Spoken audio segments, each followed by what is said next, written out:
Hey Steve, good to see you. Second day of Money 2020. How are you doing? Good. Yeah. Yeah. So quickly, let us tell a bit about yourself and Token. So I'm CEO of Token, Mm-hmm. and we're a startup based in San Francisco, London, and Berlin. We raised over $30 million, and we're attacking the open banking space, making it easier for developers to access open banking and making it easier for banks to provide open banking APIs. Cool. And you got started in About 5 years ago. 5 years ago. And surprise, surprise, in the US, in a trend which is very European, I would say. How would that happen? We heard about PST2, and we thought it was. We switched from focusing on the U.S. market to the European market. Not bad. And how has it been so far? So, who are your customers? It's good.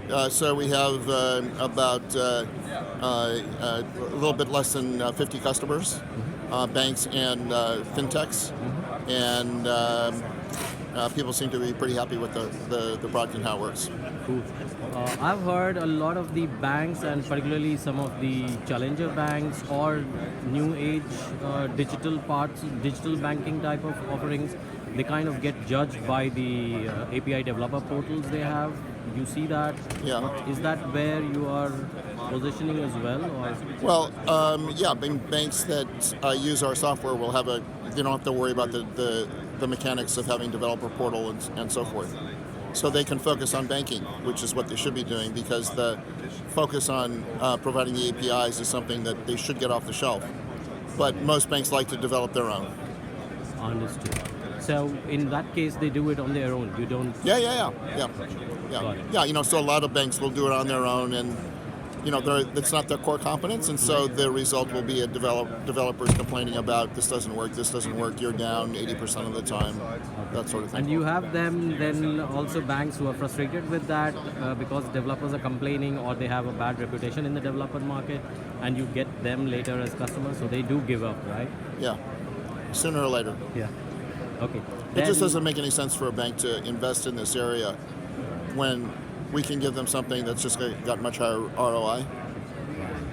So this is a question I would typically ask a startup which is out of Europe, but given that you got started in a space which is very Europe-centric, which are the 2-3 trends, it may or may not include this one, but which are the 2-3 trends in Europe you see in financial services which could be relevant to the US market or to the rest of the world? I think that it's interesting that we've had open banking in the U.S. and in Europe for the past 20 years. Mm-hmm. We called it closed banking. Now we call it open banking, and we've introduced closed banking. And so it's a little bit, it's kind of hard to realize, but it kind of makes sense. The APIs that we had before, you could use them. You could use them directly to access your bank account using any web browser, totally open. And yet, with the open APIs, you can't use them directly. You have to go through a PISP or AISP. Isn't that it's opposite, right? Okay. Yeah. So I think the trends are that we'll see more open, machine-readable APIs in the future, and that'll be more accessible. Cool. It's accessibility. Okay. Then any final tips for founders who are starting out now or started like in the last 2-3 years? What should they keep in mind when building a company like in the new trend space or the new market? I think you got to be nimble. Just be really careful that you're selling into a market that's going to be there in 6 months from now or 12 months from now. Got it. Cool. Thanks a lot, Steve. Sure. It was a pleasure talking to you, Yep. and have a nice rest of the event. Thanks.